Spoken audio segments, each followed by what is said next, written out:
In Portugal, there's a YouTube show full of fun facts you need to know. Carl rings the bell and the members show to the GMP morning show. Featured guests will come and they will blow your mind. The audience will do so in kind. The little vanity mixed with some insanity on the morning show with GMP. Good morning, Portugal, and I'd like to welcome you to another fantastic day. Hey, Gumpers.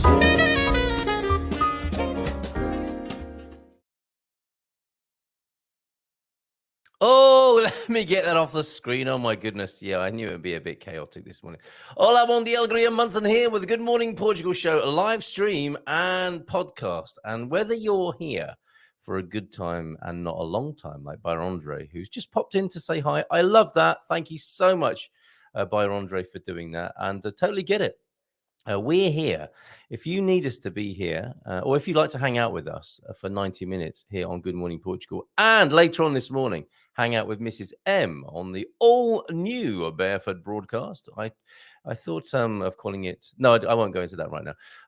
You'll find out more about the Barefoot broadcast at 10 o'clock, so I have to finish promptly. There's loads to squeeze in today, but if you want to be with us for the full Good Morning Portugal of around 90 minutes, each weekday morning, you are most welcome. It's my pleasure to be here and provide this space for this community to love Portugal. I'll say more about loving Portugal later on this morning. So yeah, whether you're here for a good time and not a long time, or if you're here for a good time and a long time, if you're here for a long time but not a good time, you've probably come to the wrong place.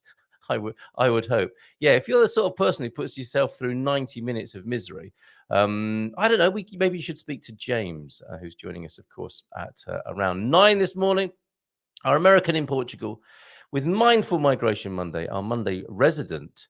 Resident means all sorts of things, doesn't it? Good and bad. Sounds a bit institutional, sounds like he's an inmate. And I'm sure he'll be the first to admit that sometimes, we go there, life as an inmate.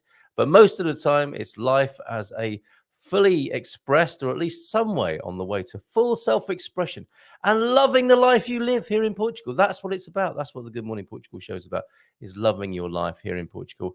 And I'll say now, if you're not loving your life here in Portugal, what's going on? Are you doing anything about it? If your intention is to love your life in Portugal, and it's just gone a bit wonky, as it does from time to time in the course of human life, we're here to help you get back on that. It's not a straight and narrow, is it? It's really not a straight and narrow. It's a beautiful meander, let's say, through a Portuguese forest or path, as we'll see from Byron-Andre. It's the perfect metaphor, actually. So thank you for that, Andy. We'll share that in just a moment. But I just wanted to say that, Joe Diaz, it was great to see you yesterday and briefly shake your hand. And I'll have much more to say about. Yes, he is a man. Amor a minha vida em Portugal. Joe, I'm soaking that up right now. And I have been doing a little bit of reflection on what the show's about, where we're going, for all sorts of reasons, actually. One of whom we make reference to here this morning, and what we do over at the gmpvip.com platform. But really, when it comes down to it, it's about loving our lives here in Portugal. And it's not ideological. It's not a manifesto mission. You don't have to love your life in Portugal or you can't be here. That would be ridiculous, wouldn't it? But if our intention is to love our lives here in Portugal, that would be a pretty awesome community to be part of, wouldn't it? So let me know.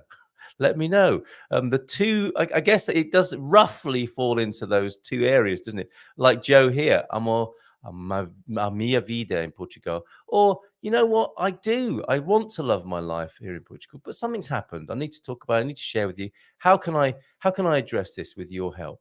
That's what we're about here. So good morning to you. Good morning to Leela. Good morning to Banana Slug, of course, who'll be with us at 9. Good morning to Tig James, who rejoined us. Wasn't able to join us last month. She wasn't feeling too well, but she'll be with us this morning with a post-Brexit Brit update, or as I like to call it, no Seth, please, we're British. Now that's a meme, a doctored British film image there. I think there was a stage play and then clearly became a movie featuring the great Ronnie Corbett. Oh, I was talking to my producer the other day. Lovely man.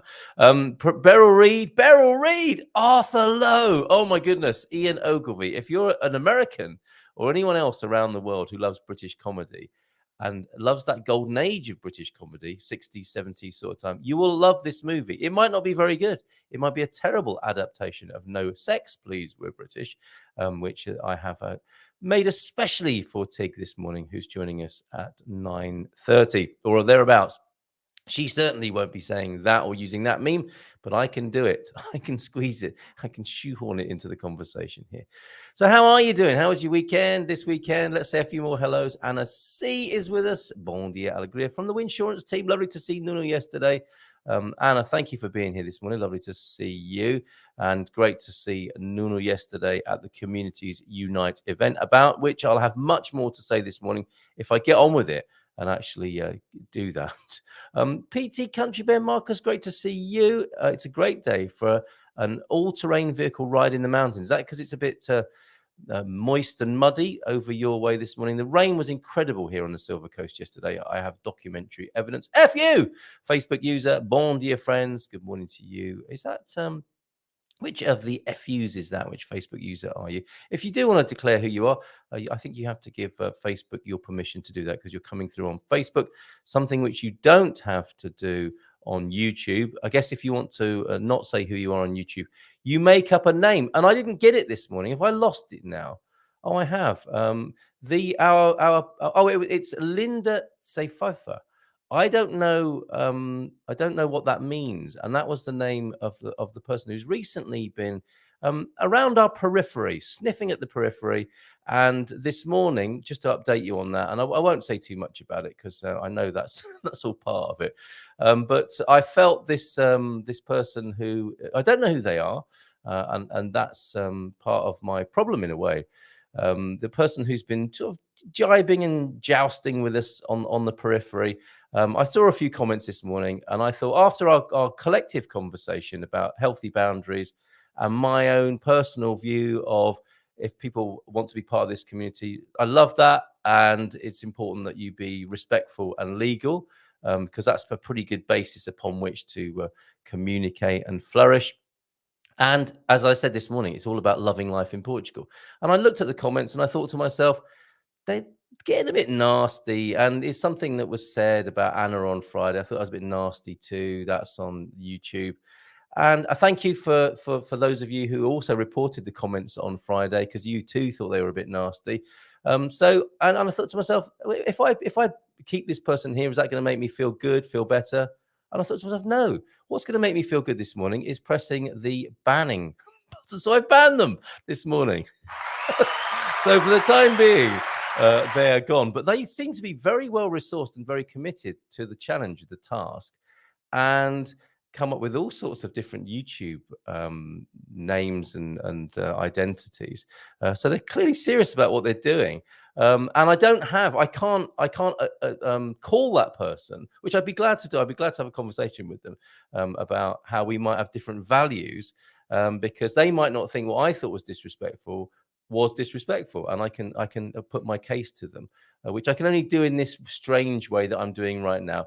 And at least said soon is mended, I guess. But Linda Sefaifa, I don't know. As I say that out loud, are you all getting that joke? Because I didn't get it this morning so far. T-Duck is in, the wise men of the Gunpocalypse. Deagle.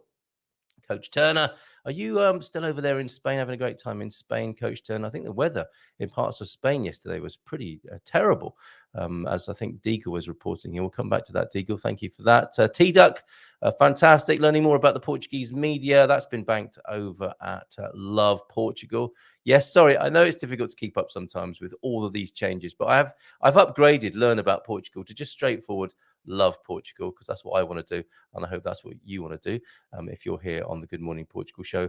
Banana Slug, 810, he was in. Bom dia todos, and he'll be able to say that to you himself. But he's stuck in a quick dad joke before he gets here. Let's have a look at this. Cowboys in the Old West used to hang lanterns on their saddles at night to help them find their way home. This was an early form of satellite navigation.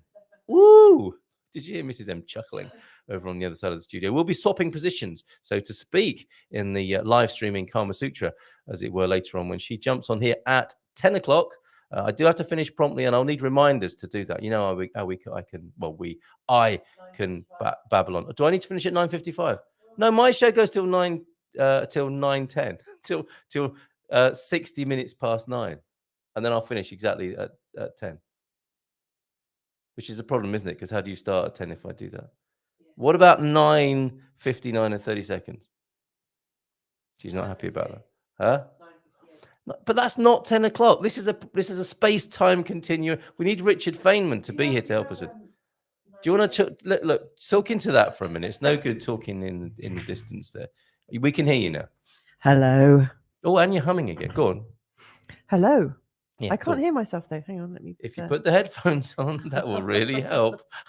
And you can come in. Why don't you just squeeze into the picture? You're halfway there. Okay, so let's have this out right now. But don't take up too much time on my show. Did anyone find out? Because you've got your own. Yeah, I do. Did anyone find out who Linda Pfeiffer is? No, we don't know. I've just been through all of that. Oh. Come on, 10 o'clock. How are we going to manage this? Well, I think seeing as you start at 8:30, that 8:31. You could maybe go until 9:30. What? Oh, I see. This is an advanced negotiation technique, isn't it? Yeah. As used by the CIA. I'm trying to condition you. Right. It's not working. Okay. No, I think 9:50. Like if you start signposting around 9:55. Signposting. Yeah. Gaslighting. Like, no, not gaslighting. You need to let people know that you're about to sign off. Yeah. I do that. I do that, and then it doesn't work out terribly well. No, it doesn't. You've noticed. Right. Yeah. And then at 9:57, I think you ought to run your VT, because how long is your outro roll? Oh, I see. Yeah. Because your outro roll is almost a minute, isn't it? Yes, it is. Yeah, exactly. Yeah. And then we run the chance of me being able to, close down your thing and start mine. Because also it will try and do a little bit of post-processing at the same time. Oh my goodness! All right, Are you gonna? I am gonna rock flipping heck. All right, and so we've done that. That's taken up loads of my show already. No, and now 35 more seconds of my show. You've got your own now, okay? Yeah, okay. All right. This is what's coming. To be fair, you're going to be coming and taking over my show as well. I've been invited. Yes, I've been invited to hand over the baton, I think, officially, of the Barefoot broadcast. This is what you can expect at 10, everybody.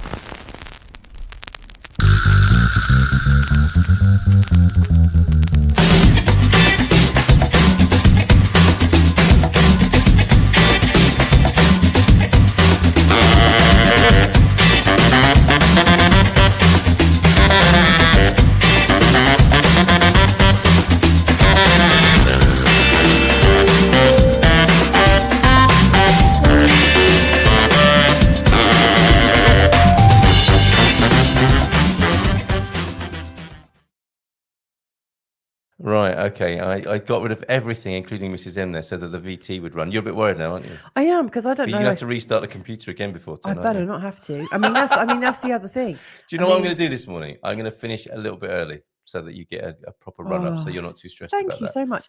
I mean, I don't know if that video actually played okay, because it will have played out okay, but we don't get to see it playing out okay. And we will be upgrading the studio computer. But again, least said, soonest mended. But Mrs. M will be. Are you excited about your new thing? Yes, I am. Yeah, it's going to be great fun. I lost one of my guests already because she got show business, baby. Yeah, she got flooded. Yesterday. Yeah, of course, with all this rain. Yeah, bless her. Yeah.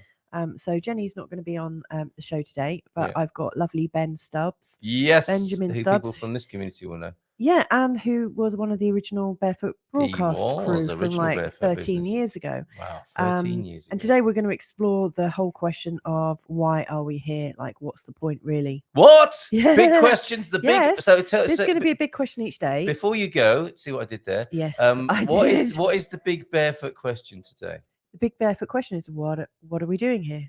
The big existential number. Yeah. Why are we doing here? Why are we here? What's the point? Fantastic. That looks a great show. And tomorrow we're going to be tackling the question, will humans still be here in 1,000 years' time? Oh my goodness. So it's going to be something, lively and inclusive. I won't be, and I think, I don't think I will be either, right, to be fair.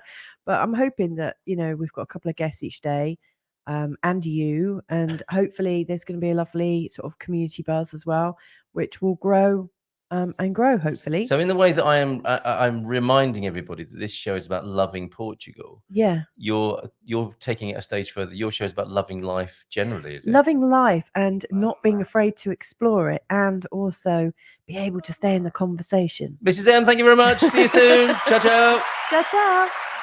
There she goes. That is awesome, isn't it? 10 o'clock, hopefully. Help me, everybody, to finish by 9:55, if you will, this morning.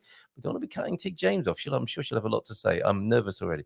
Bon dia, Carl and Gumpers, from a stunning weekend in Belfast. Wet on Friday, but Saturday and Sunday back to blue skies, 20 degrees to climb to a hot 23. Come Wednesday of this week, there's your Belfast weather forecast. Nicest weather, I think, since mid-June over there for Deagle. And as I mentioned earlier on, as you reported, Deagle, looks like Spain was battered by a huge storm yesterday. Sadly, 2 citizens have died. Oh, dear. Worst video I saw was people on the underground in Madrid with water gushing into a carriage. That is truly terrifying, that sort of scenario, isn't it? And I feel a little bit sort of trite and mundane with the rain video that I was going to share with you this morning. I don't mean that in any sort of bad taste way, but yeah, it poured here.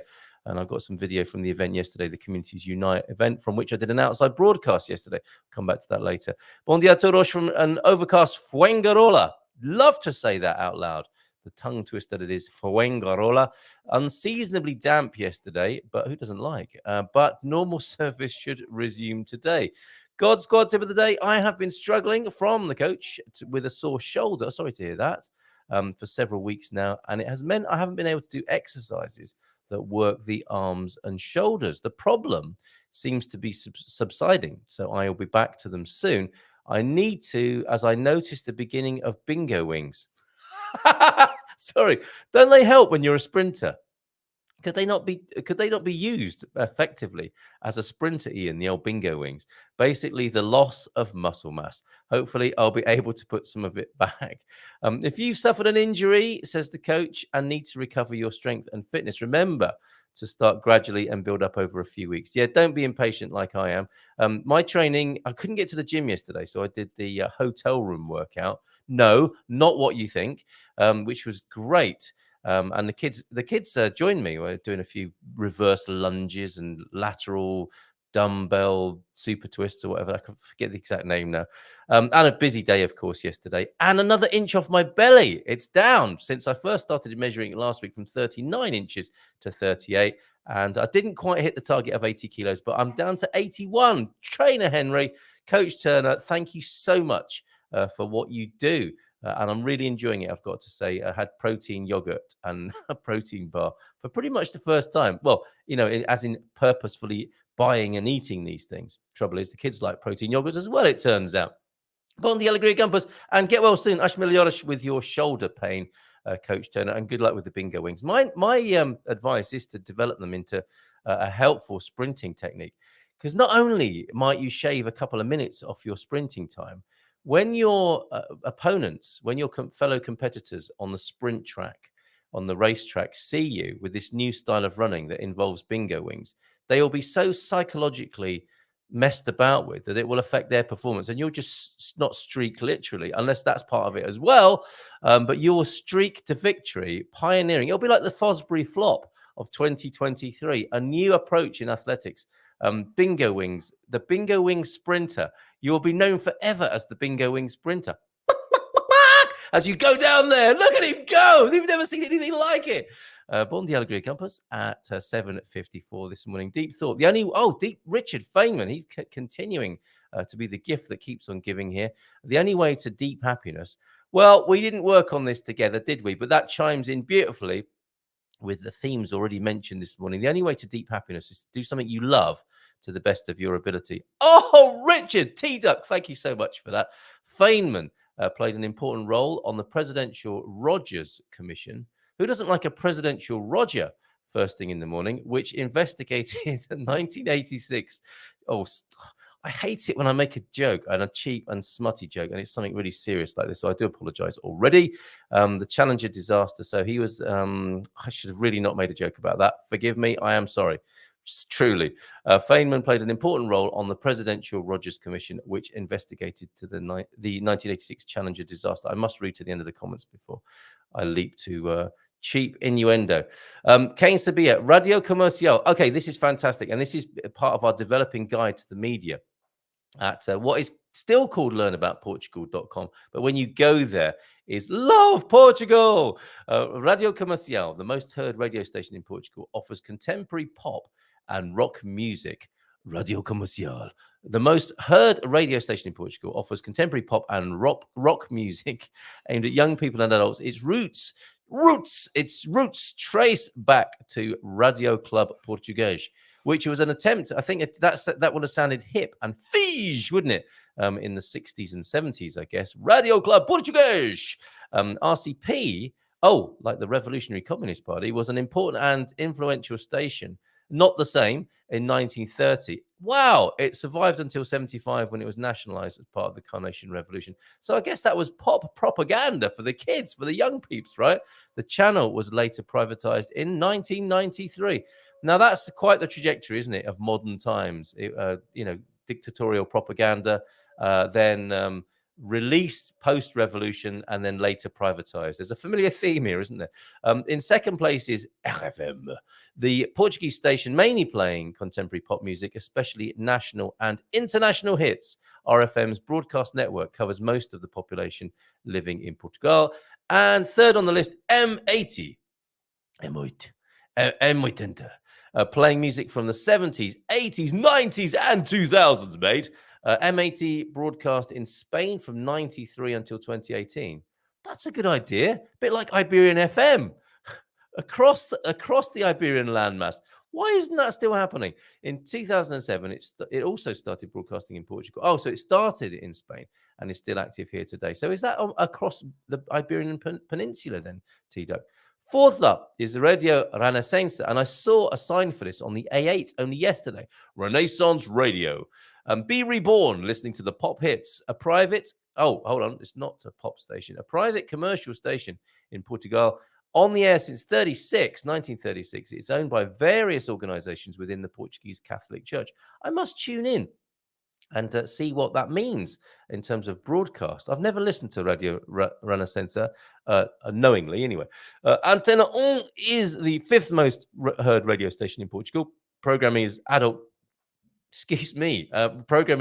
contemporary, focusing mainly on news, current affairs, sports, social issues, and Portuguese popular music. Antena 2, Antena 3, also worth a listen, I would say. Antena 1 is also one of the three national radio stations produced by the Portuguese public broadcasting entity RTP, Radio e Televisão de Portugal.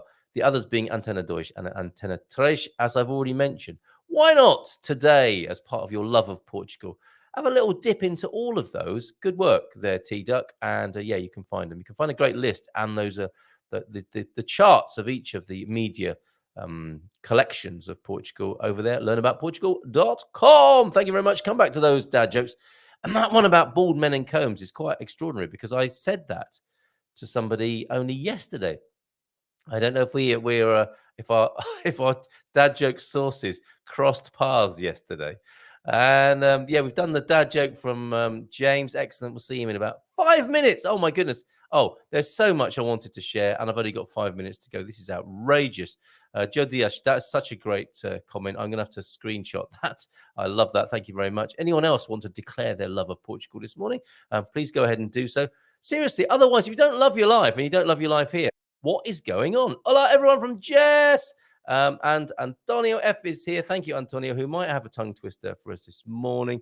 And Deagle, Avanat, was held this weekend in Lisbon. Thousands of people enjoyed music, food, talks, lectures, connecting. Oh, that's Avanti, isn't it? The Communist Festival. Thank you, Deagle, for that.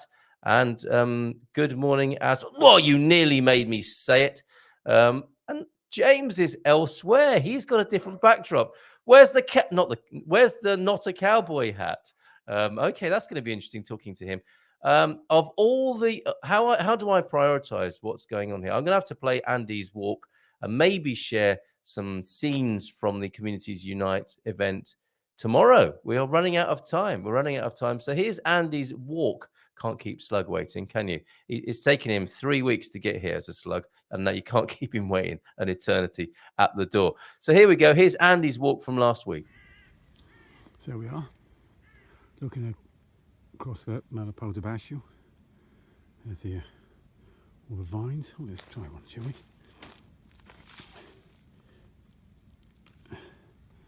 Look nice. That's nice.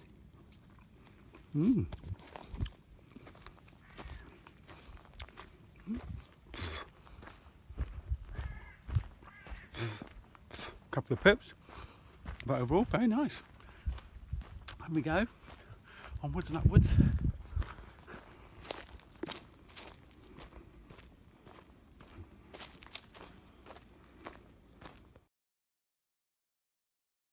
There it is, the documentary evidence of him scrumping a grape, so to speak, which sounds awful, doesn't it? Scrumping a grape.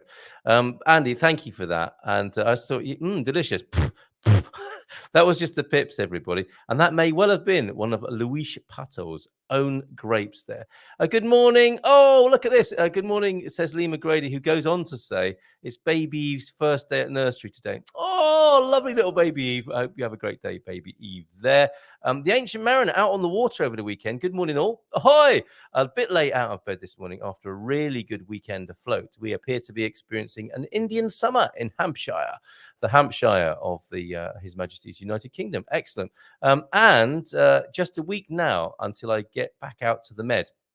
Medway 1 week, Med the next.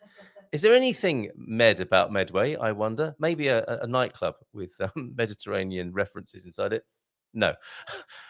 Festa do Avante took place in Amora, opposite to Lisbon from the Rio Tejo. Yes, I've seen that site from the river, I believe, in Setúbal district. Lasted from September 1st to the 3rd. Excellent. Thank you very much for that, Antonio. In the minute I've got left, I'm going to do a rapid slideshow, and then I'll play you a bit more tomorrow because I'll have a bit more...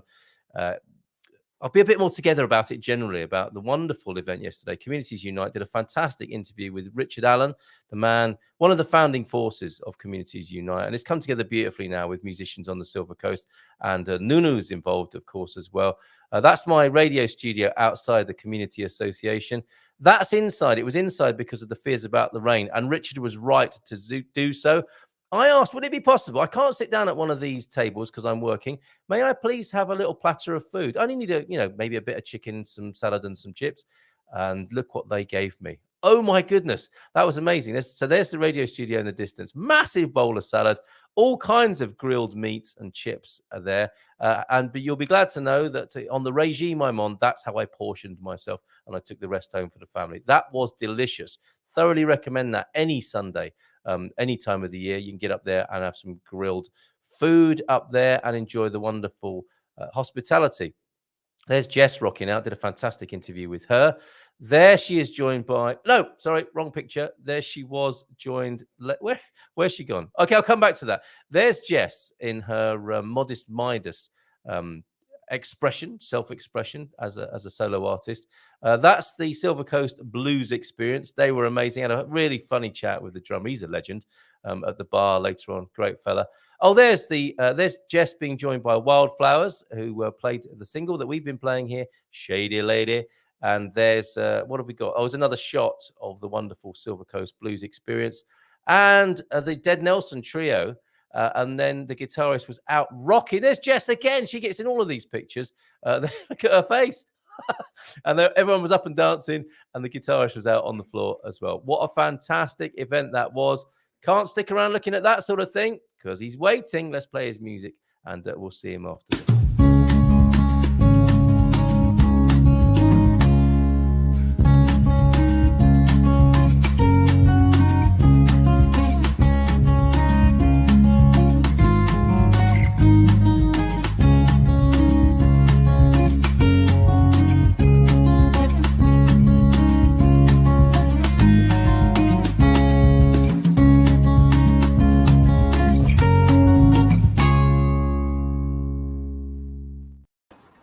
Bom dia! Good morning, hola, bom dia, alegria, tudo bem? Sim, sim, muito. E Where tu? are you, James? Come on, let's get on with it. Where is Not a Cowboy Hat, and where are you? Well, did you queue up my my visual dad joke for the day? Of course I did. You only have to ask. Show it on the screen and then take a guess. Okay, let's have a look. I read the capital of Ireland's population is growing extremely fast. That's true. It's Dublin. You're not in Dublin. I am. Are you really? And I have the I have the tourist merchandise to show it, to prove it. Keep calm, you fucking idiot. And I don't want to show the inside of the cup. I actually had my coffee in it, so it looks a little dirty, but that little circle says original feckin' Egypt. So. That is superb. What a lovely surprise. And thank you so much for still joining us while you're there on your holiday. I will say, I guarantee you that if that door behind me opens up, you're going to see a Connie or a Hank. Oh, okay. A rare spotting. There's no way we're going to see Hank this early in the morning. No, I would doubt that. And I don't think Connie knows I'm doing this. And I hadn't figured out last night yet exactly where, which spot. So I told her if she wanted to pop her head in and say hi or sit down with us, she was welcome to. And she kind of went, "Oh, there she is! Wait, hey! There's a Connie! Hey, Connie, welcome." So you guys have to stay there and do your own TV show where everybody waits for Connie to appear and waves through the door. How there you go. That is fantastic. So tell us about this trip then. I mean, is this the extension of being in Portugal when we're in Europe? At some point we're going to go to Ireland, and here it is. You're doing it. Well, yeah, I've got a number of places in Europe that I want to go see but part of it is it's so easy to do. I mean, from Lisboa, you're about 2 hours from many city centers of several countries. So, yes. And Ireland, Dublin is definitely one of those. It came up. I think Hank or Connie found a really good fare on Ryanair months ago, and we set it up, and it was a really good plan. And then their purchase of their apartment in Villanova de Gaia, fairly typical Portuguese process. They were supposed to sign the papers on one weekend, and we were going to go to Ireland after. Or we set up the Ireland trip, and the people said, "We have the papers ready for you. You have to be here on these days to sign them." And that was right on our weekend. But for some reason or other, that weekend got canceled.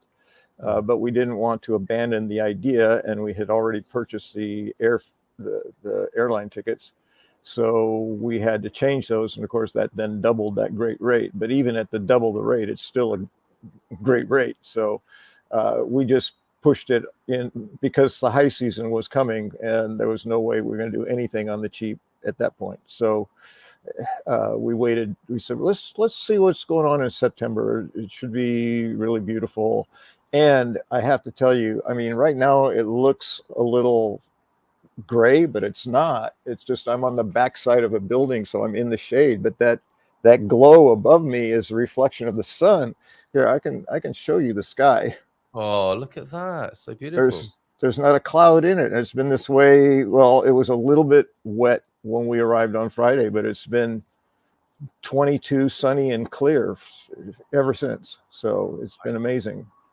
You sound like a professional weatherman. 22 sunny and clear here in Dublin, Ireland. And I've made the joke that I brought the weather with me because I saw reports of this downpours happening in Ericeira and other places in Porto. So I'm sorry to all of you in Portugal for stealing your weather and bringing it with me, but it has served us well.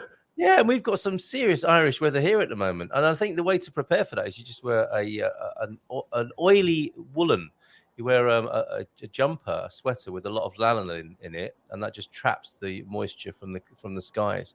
And your beard and your cowboy hat, not a cowboy hat, and you'll be absolutely fine. So you will over there. So what's it like? I mean, this accommodation looks really interesting. Have you got a cabin in Dublin? It really it's a little disorienting, because when I saw the Airbnb photos, I said, "Oh, I imagine it being at the top, a little grassy knoll, with some wildflowers growing around, and like that." And it's actually in the backyard of a 2-story double unit. Oh, I see. Right. Okay. Yeah. I'm just in their backyard. Oh, wow. So that's what's around me. That's incredible. And there's this beautiful wooden structure, which is much more common in the US. And so it's been walking in, you just smell the wood, and it's like, oh, that was so nice. Who doesn't like to first thing in the morning, eh? Yeah, it really. And so there's so many things. This is my first time being, since I've been here, since I arrived in Portugal, being a tourist in Europe. And so there's all these shifts in my thinking. And I was going to talk about something else, but I think this is informative to anyone who's coming to Portugal or making a move. So it's like perfect. But the shifts, it's like, it's okay to be a tourist. Because I am a tourist, but I'm a tourist in a place where they speak the language I speak, sort of. However, have you gone into a shop and said "Hola, bon dia" yet? Because you're not American. You're not. See, I had this in Italy. When I went to Italy, I knew I wasn't in England and that I was a tourist. And my go-to was Portuguese by that point. I have said "sim" a few times. Yes. Well, there's some progress. That's amazing. Yes. Wow, it's messing with your mind. Oh, this is so great. This is fantastic. And what have you done so far? When did you arrive? We all flew in on Friday evening.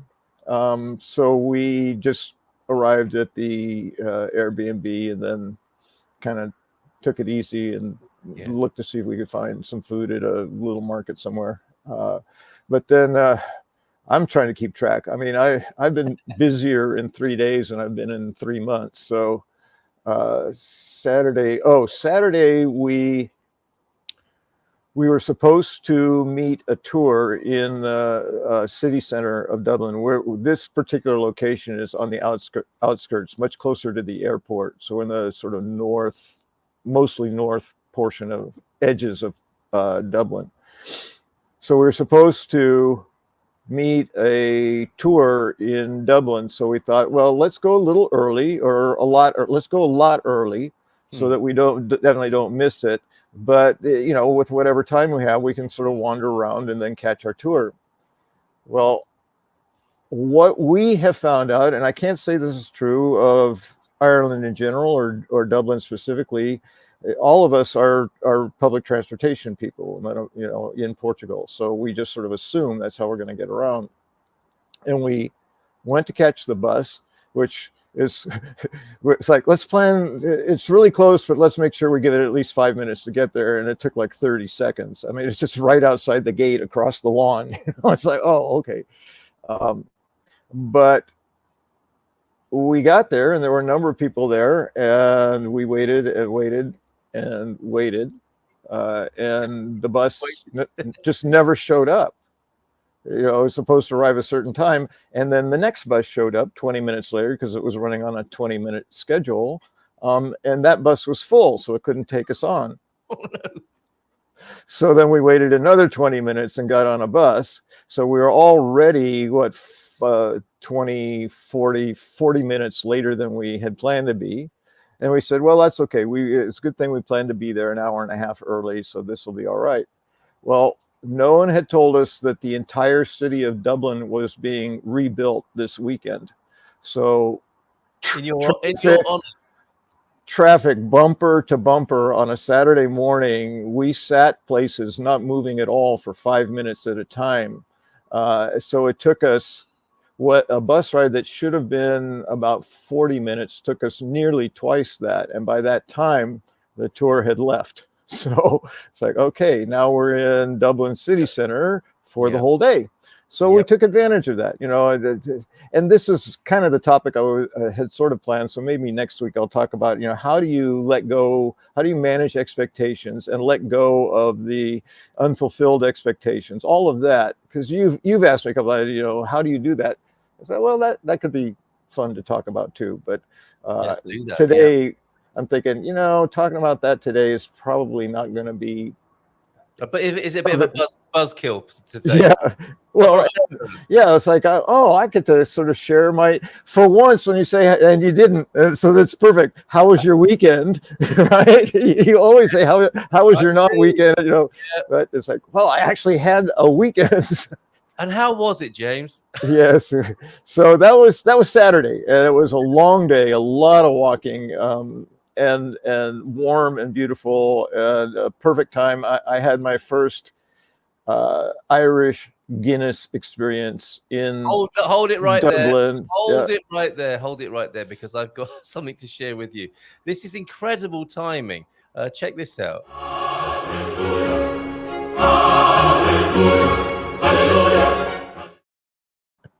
Yes. And that's not an exaggeration, at least in Dublin.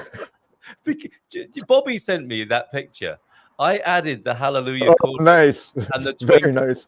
Because I thought that must be what it's like. We have this ongoing quest to find the best Guinness in Portugal. And funny enough, there was Guinness in the draft can style at the event yesterday, which I thought was very thoughtful. But I guess that's driven by expat demand. But there you are. How did you? Let me do it again, and then tell us your review of it.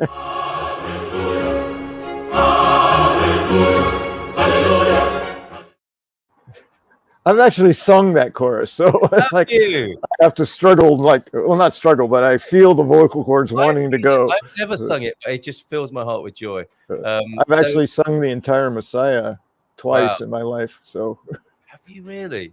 Where were you in the choir? Which part? I was a first tenor. It was hard. Yes, I bet. And that's it's a marathon of a thing, isn't it? It's not just rocking up and singing a couple of numbers, is it? Yes. The whole night out. And a lot of hallelujah. Yeah, a lot of hallelujah. So how was your first Guinness in Ireland? Well, it was really perfect because we were getting hot in the sun and tired from our feet were tired. We wanted to take a load off, as we'll say, and so I was looking for what appeared to be a traditional Irish pub, right? Because if you're going to be here, why not? Yeah, that wouldn't be hard, but for some reason we struggled a little bit to find the right one or the right timing or whatever it was. So at this point we were just off the river, right in the center of town. We were getting warm. Hot, I guess, actually. So we found a pub, and unfortunately I can't remember the name of this one. And it was everything I expected, all wood, very dark. At this point, afternoon on a Saturday, it wasn't really crowded. I mean, there was plenty places to pull up a stool. So I had been talking about it with Hank. I said, well, I've had exactly one Guinness in my life, and that was in the United States from a can. And according to Bobby O'Reilly, that's not Guinness. Talk to any Irish person, that's not Guinness. It has the label, but that is not Guinness. And so I shared that with Hank. That's what I have learned about it from Irish people about this beer. And of course, you ask for a beer, and they say, "You mean a Guinness?" So it's like that. It really is the prominent brew for at least for Dublin and maybe Ireland in general. So I found myself a little bit surprised because my first experience of a Guinness, and I understand that was not a Guinness. If what I drank in Ireland was a Guinness, what I drank in California was not. Mm-hmm. It just because what I describe to people from my experience in California is when I think of a beer, I think of it as being cold, not room temperature, and I don't expect to have to chew it. Yes. That's sort of a very good analysis.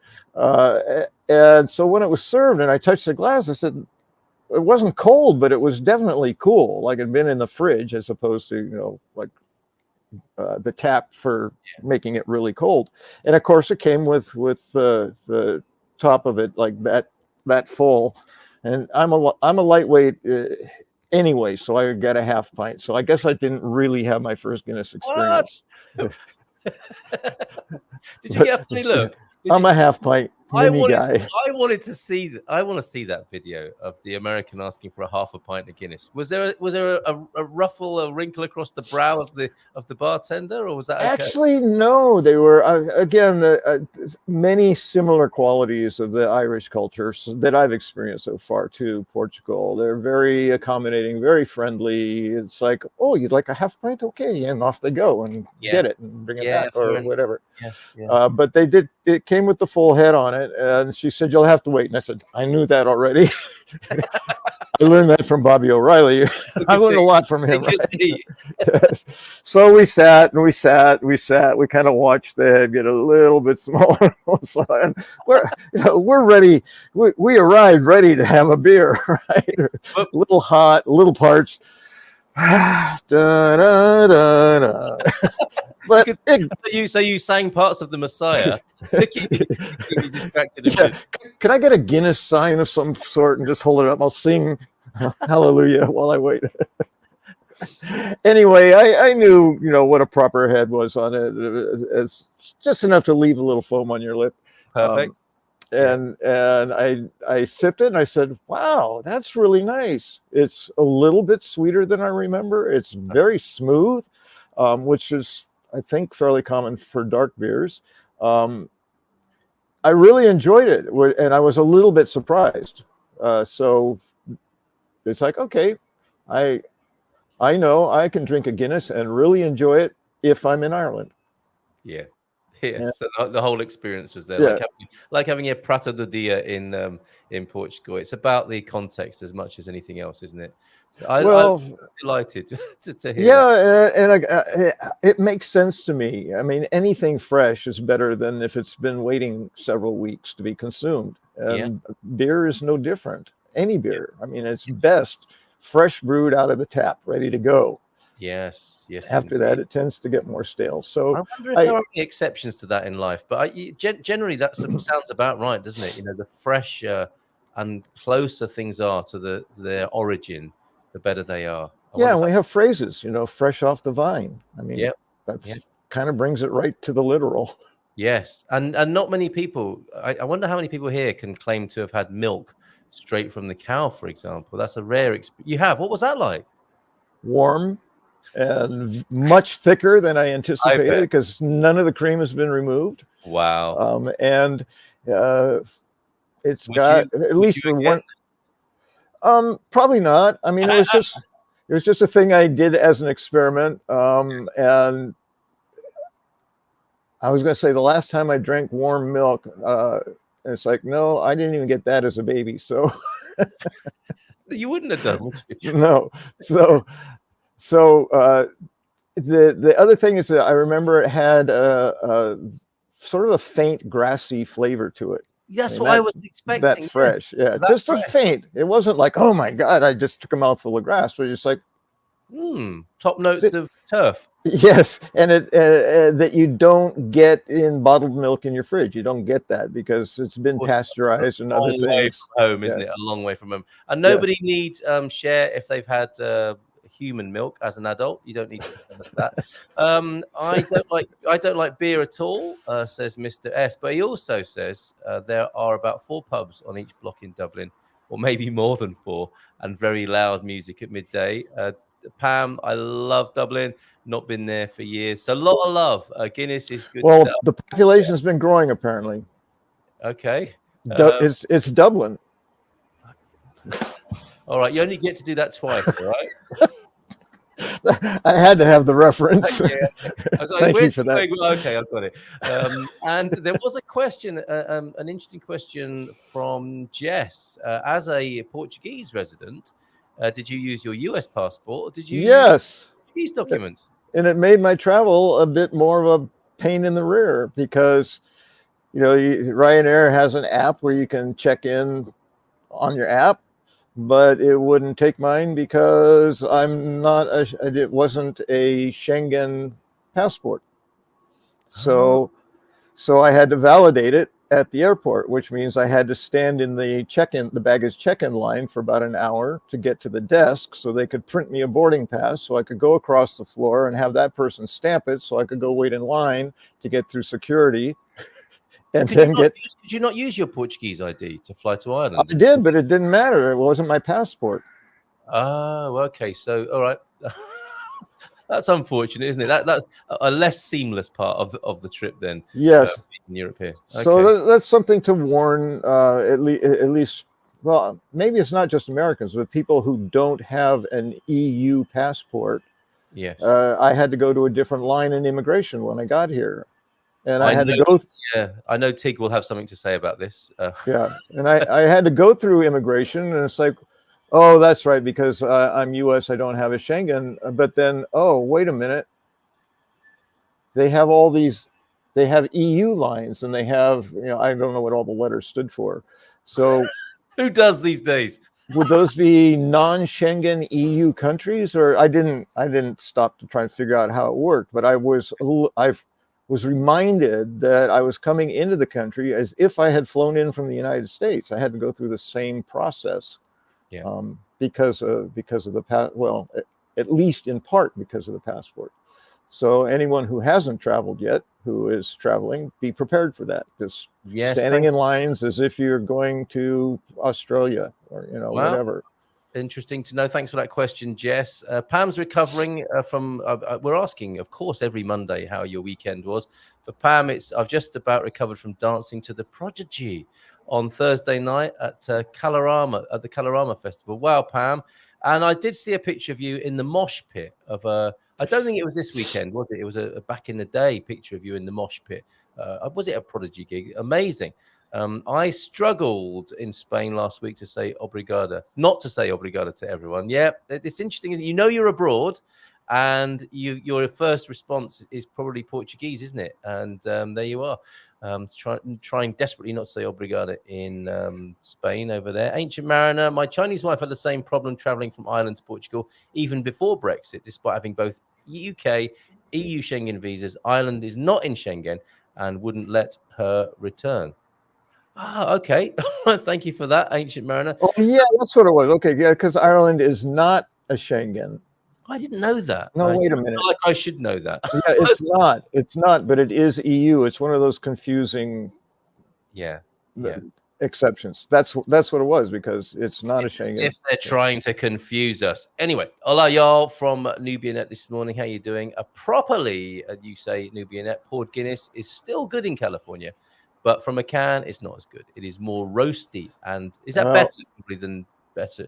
Yeah, it's more roasty and newbie, better. You're going to have to talk to Bobby O'Reilly or any Irish person. They're going to argue with you on that one. We will defer, won't we? So you're, as Americans in Ireland, the temptation to trace ancestors might be quite strong. Are either or any of the three of you doing that this weekend? No, I've done a bit of that years and years ago, and I know that my ancestry, I know through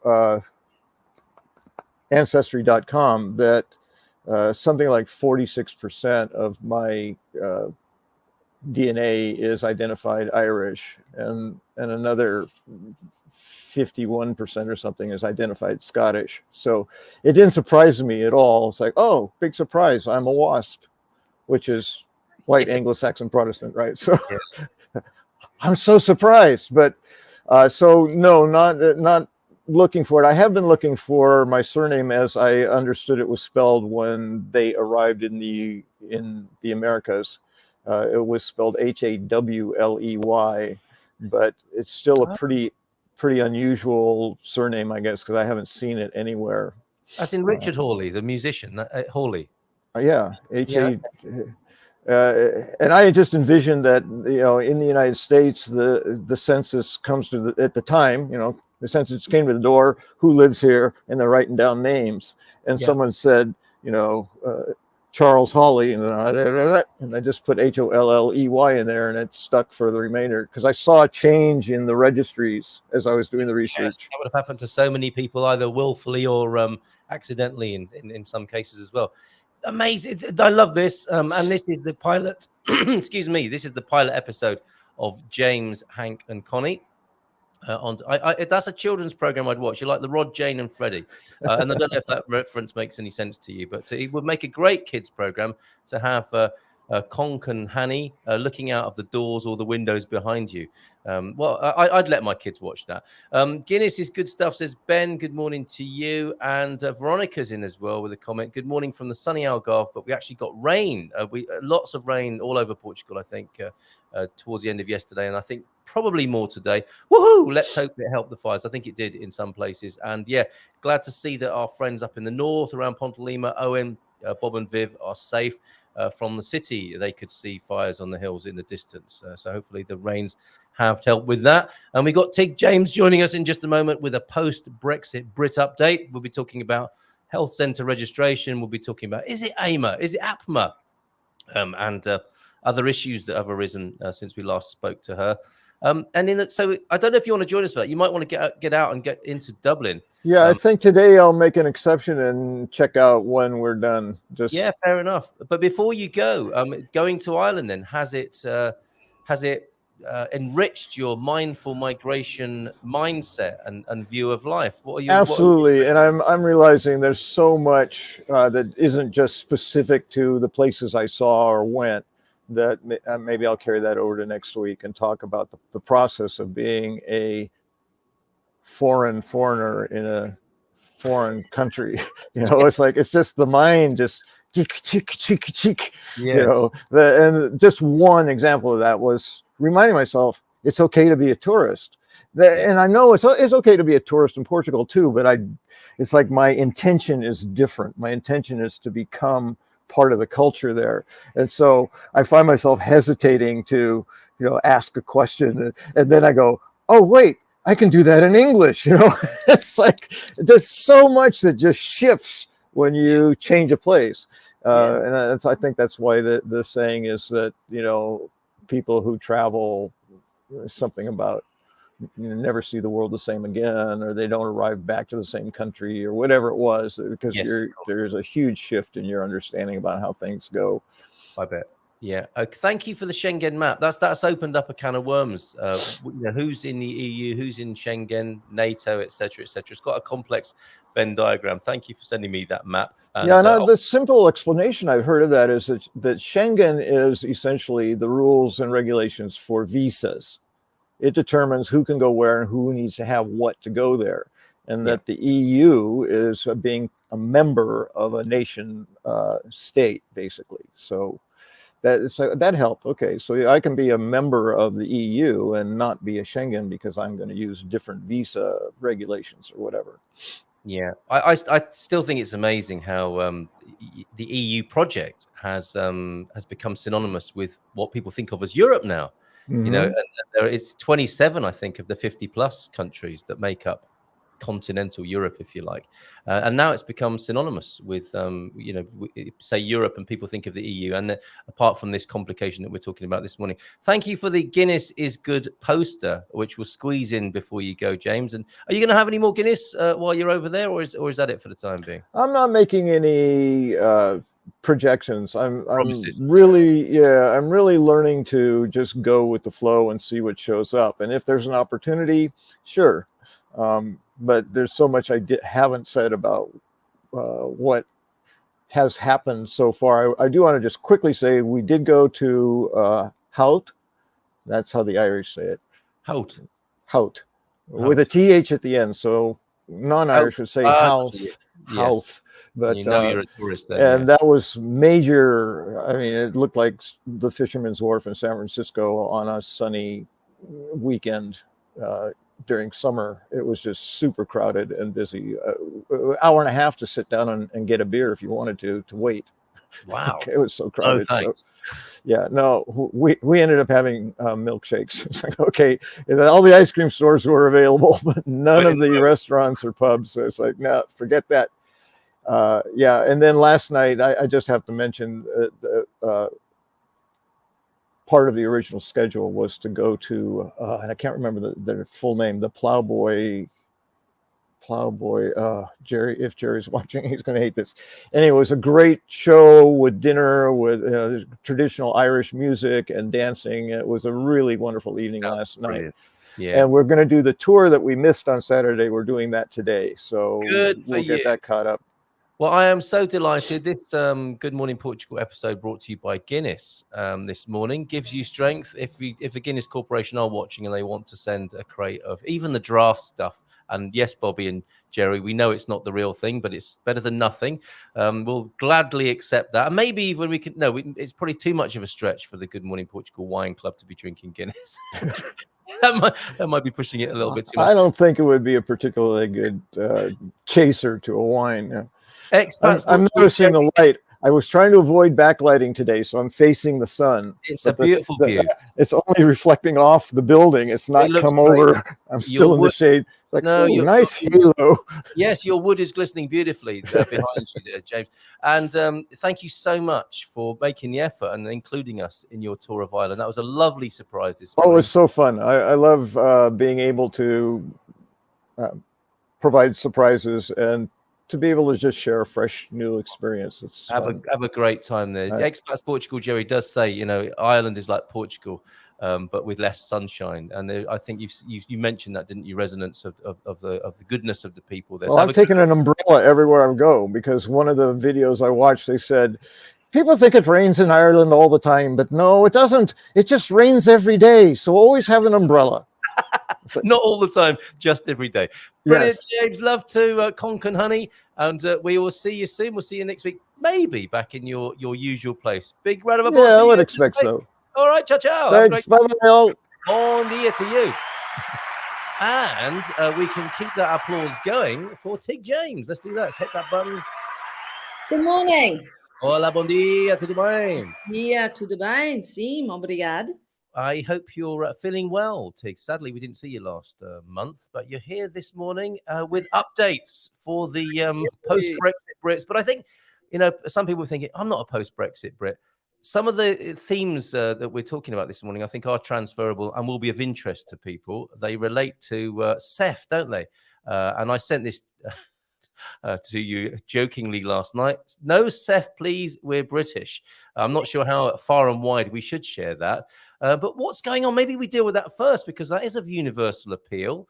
APMA, AIMA, has it changed its name already? No.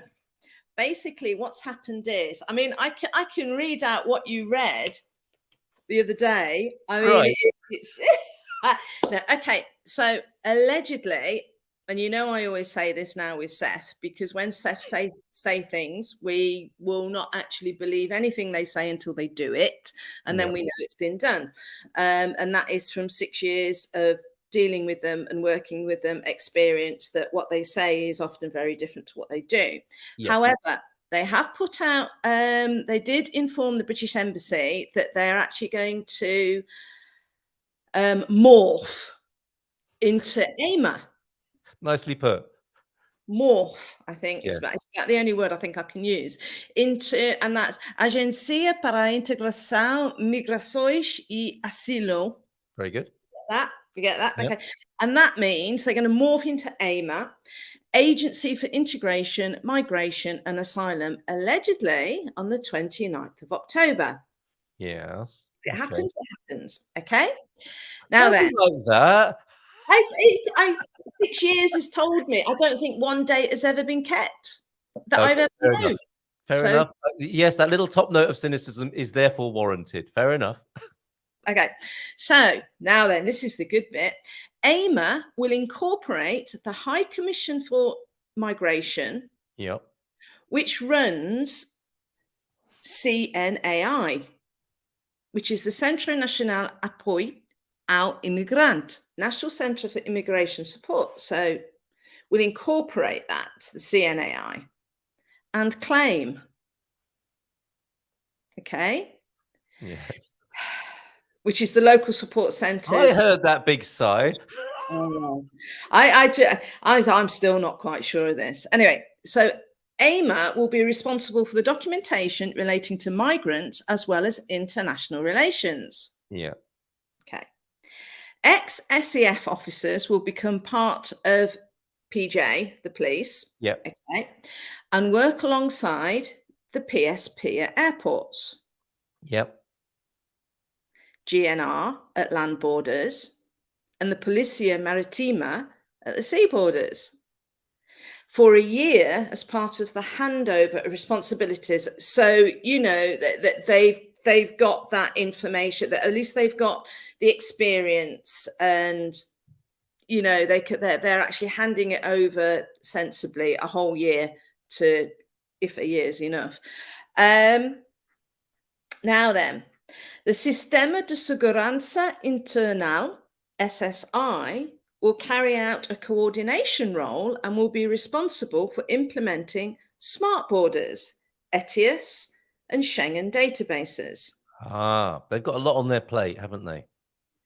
So they'll be a key partner across a broad spectrum of the former SEF remit. They'll also approve visas and emergency travel documentation.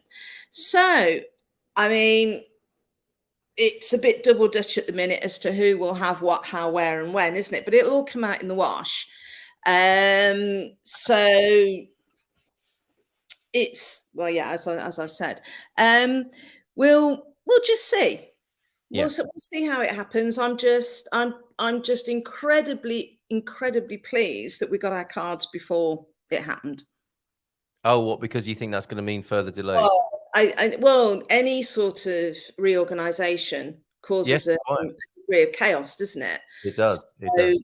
You know, you just sort of waiting to see what happens, and the handover is always difficult. So we'll see. I don't know. To be fair to these people in these jobs, and Pete, more cynicism here. Agree entirely. October, but they didn't say which year. It is this year. I think we can confirm, and that's the intention. And they are operating within a global picture, aren't they? And a Portuguese picture of massive interest in this country and people moving to Portugal. So they've really got their work cut out. And you mentioned there the pressure that will be coming from the EU. Slash Schengen, however we understand that, to implement smart borders, because we know that that's an EU-wide project as well, don't we? So there's a lot going. This is a big picture, and some of it is within their remit to put right, and some of it is external forces which they're having to deal with in these incredible times in which we're living. For the part which they are responsible, Tia Filomena is saying this morning, SEF is absolutely awful. I agree with Pete. Which year? And I always feel better when Portuguese people make these statements. Yeah, it's just, yeah. I can only say that they put out statements and then nothing happens. So it literally is, when it happens, it happens.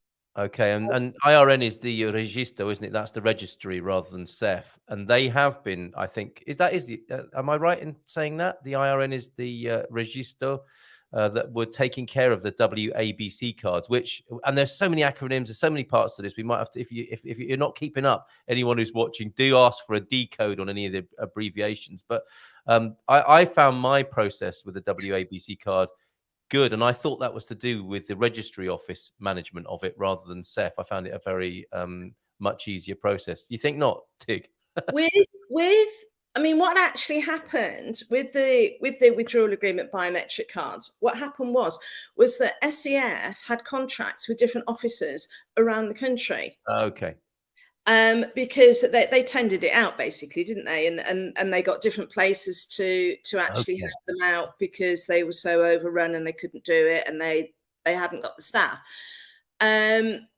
And it literally did depend on the training they had received and who saw you as to whether it was good or bad, really. Well, I was lucky in that case. I shout out to the IRN team in Porto who got the gig there then.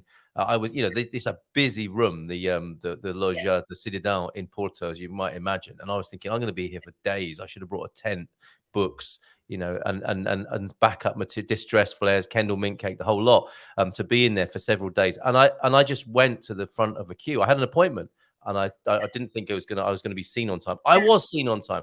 It was seamless and brilliant, and you can have that sort of experience. I'm glad to report. It was, for me, in Lagos, Loja de Cidadão, fabulous. Yeah, And they have a reputation for being very good, and they are very good. Yeah. And they were just, but you can, it's the way it's managed. Yes. And I met the manager and whatever, and he's lovely, and it was, it was fine. And they're very calm. They just get on with it. They do it, and they're great. And they actually said to me, look, if you've got any people that are sort of like, sort of more elderly that are struggling on the system, and just ask them to pop in. Isn't that lovely? Fabulous. Yeah. It's fabulous. Yeah. And then, of course, we've had a lot of the other experiences that have been appalling, but there were places that really did do it very, very well. Yes. Yes. Absolutely. Yeah. So I hope you get that experience rather than the one where Stephen Wells is extending the analogy of everything coming out in the wash. Maybe this is how it'll be. It will all come out in the wash, but where did that red sock come from? And it was only one. Yeah. And a Tupperware lid. No idea where this one went. Tupperware lid came in from out of left field as well in the wash there. So some more specifics I think you have for us as well, if we focus down a little bit on what's going on with the post-Brexit Brits. What else is new, Tig? What else is new? There was, I'll come on to the ETIAS, but there was one thing, because we discussed citizenship last time I was on, didn't we? And yes, the different things. Yes, we did, yeah. And whatever. And one of the things I wasn't too sure about, but I had heard might happen, is that you can actually apply for citizenship online. And you can. Okay. However, not quite that easy, of course. You can do it via a lawyer, because they all have their own identification numbers or whatever it is, ID number, that they can input into the system. So you can do it under their umbrella.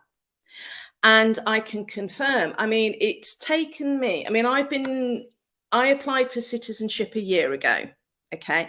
I'm at stage 3, and there's 7 stages.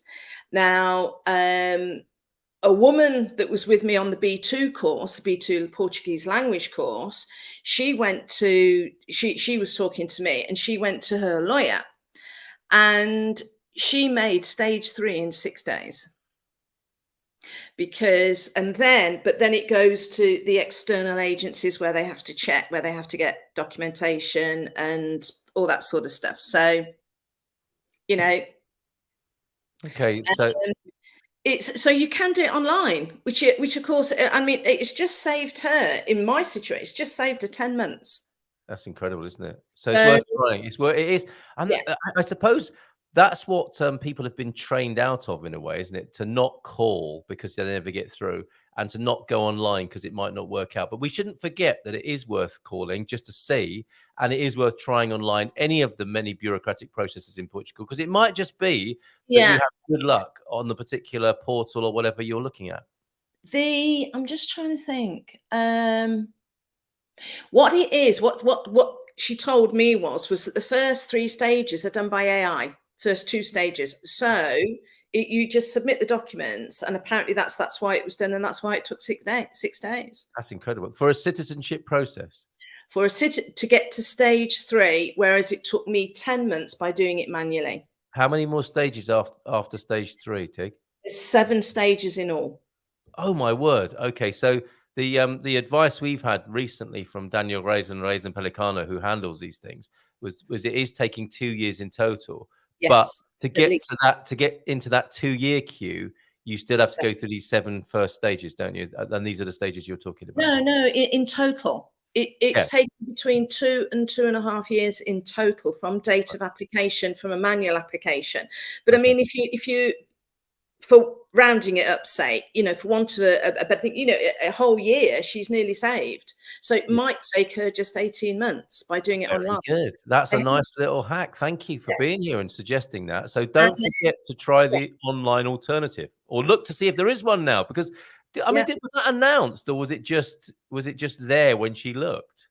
I don't know. It's just word of mouth again, isn't it? I've no idea. I just happen to have come across it and know it, and you just tell people, don't you, that you can now do it. So and she can, and it has worked. And she just kept checking for me to see.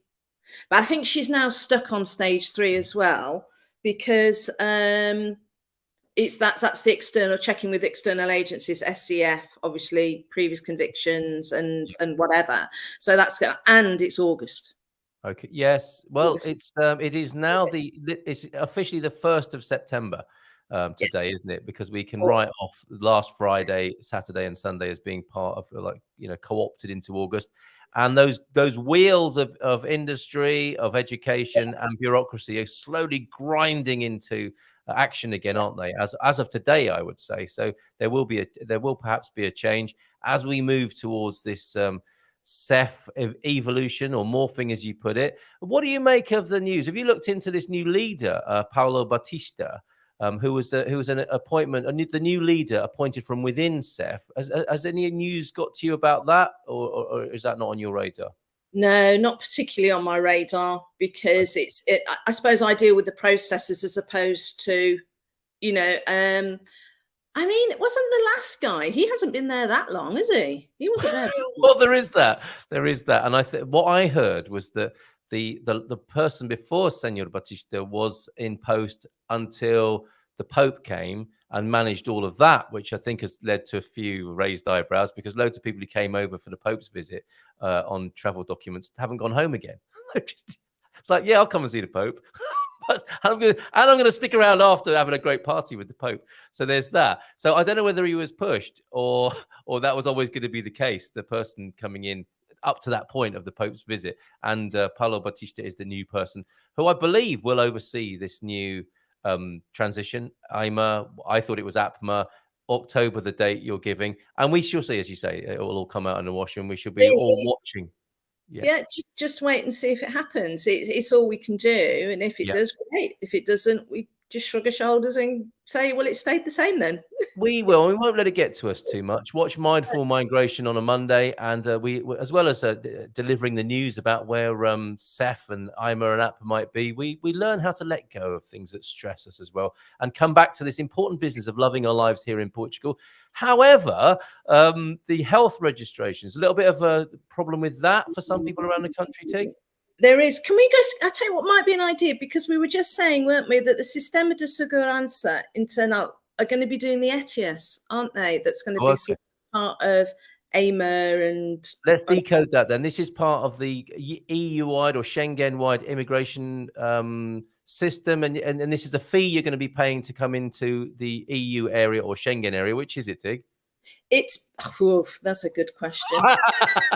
Rather you than me. I would hazard a guess that it's probably Schengen. Right.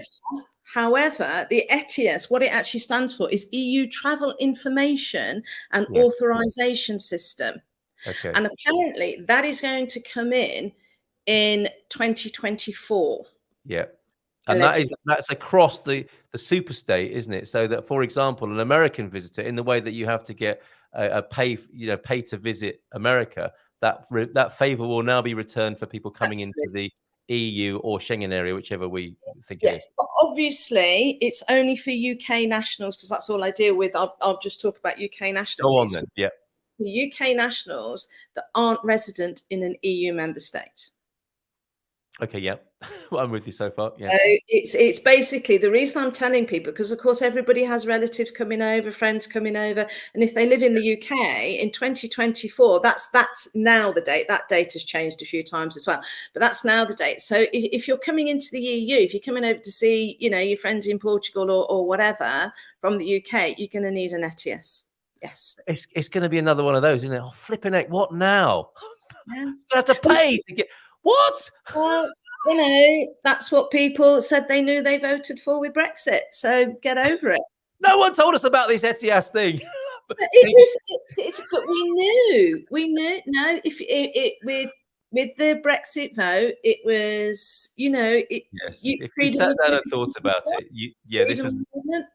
There was a certain inevitability about being charged to come into the EU at some point. And I like to say, it's like, I can't even remember what it's called. My head's not working very well this morning.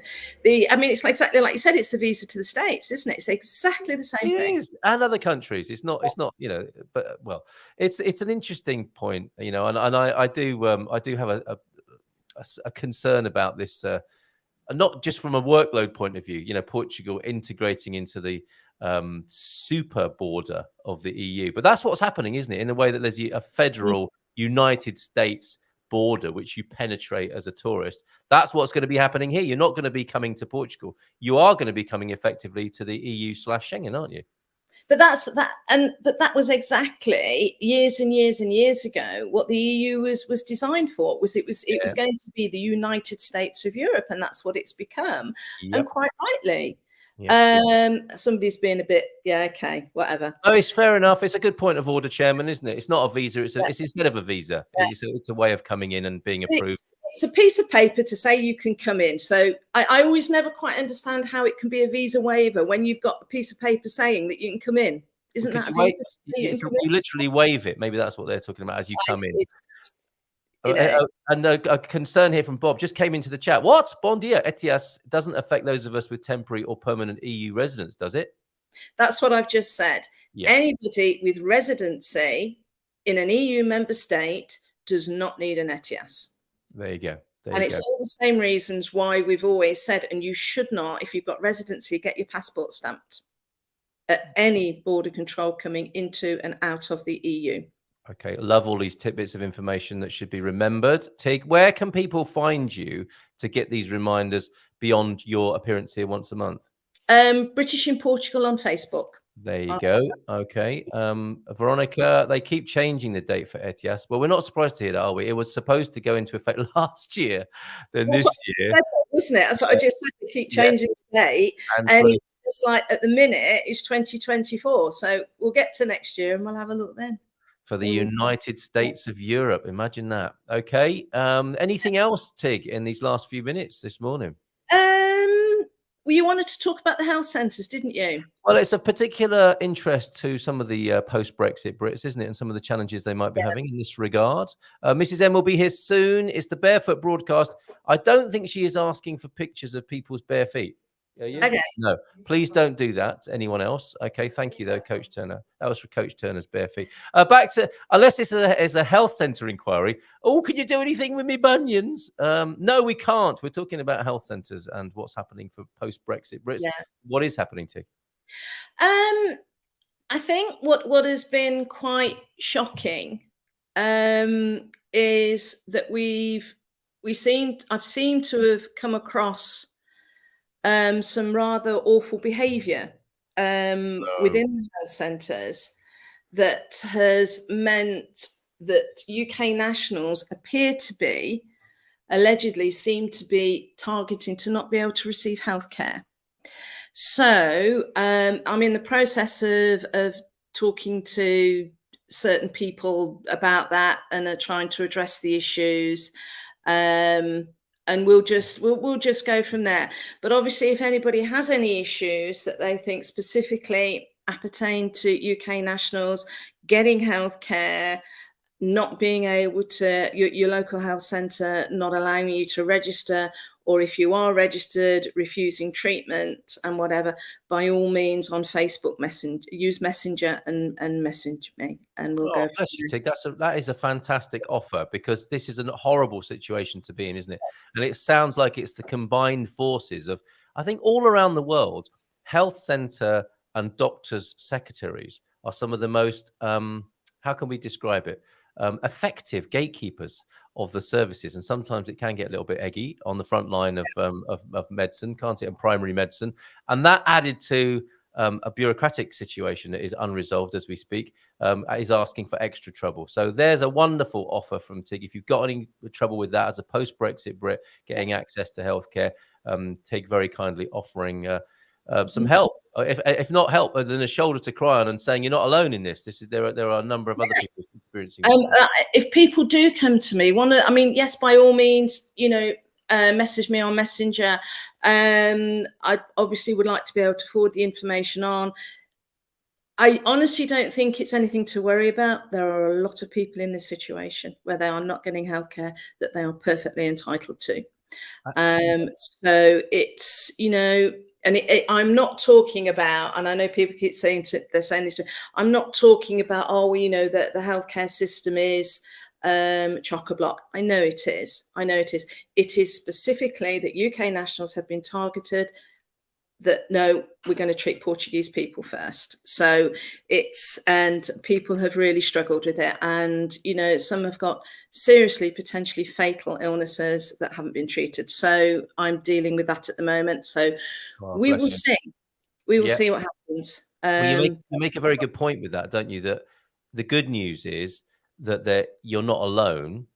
And this is a systemic problem, but then again, that's not much help to you if you are individually in a pickle with this. And it's the same with these, it's like this question here from Stephen, isn't it? It's a residency card, a valid form of photo ID for international travel. Whether it is or it isn't, you should take everything with you, because when if generally the answer to that is yes or even no, individually, you're going to be stood there on a border arguing your case. So be well prepared. I don't think not many people win arguing the toss with border control, do they? So just take everything you possibly. Exactly. That's how it works. Yeah. So they've got the power to say no. So you just go and they go no, then they're not going to back down, are they? They're not. And if you say I know my rights, it's not necessarily going to wash. Take every possible bit of paperwork you think might be useful in that case, in that instance, and it's not worth arguing with these folks, is it? Yeah, if I can just go back to the health centre issue though, because one of the things that keep it, I don't understand that. Going back to the health centre issues, because the majority of people, because one of the things that the Portuguese health system, what people are having said to them is sort of like, we're paying for your healthcare. Well, the majority of UK nationals actually in Portugal are retired, which means they have an S1 form, which means that S1 form gets submitted into the Portuguese systems and the UK government pay for it. So anybody that is retired or on particular UK benefits has an S1, and so the UK government pay for our healthcare here. There you go. Majority of people. Additionally, of course, the people that aren't retired, that haven't got S1 forms, the majority are working, so they're paying taxes into the system to pay for the healthcare. There you go. You can get what's yours. And with Tig's help, Tig, I have to finish there because Mrs. M is launching a brand new show at 10 o'clock, which I'll be appearing on. Go on, and finally. And finally, that one question about your residency document, absolutely not. It is not a passport. It is not a travel document. It just says you are a resident in an EU country. You cannot travel on it. It's not a passport. It's not a travel document. Tig. Don't take those sort of risks, folks. Tig, you have been amazing again. See you next month. Thank you very much. Have a lovely day in the Algarve. Ciao, ciao. Bye for now. We got to go. See you at 10 with the Barefoot Broadcast, the all-new Barefoot Broadcast.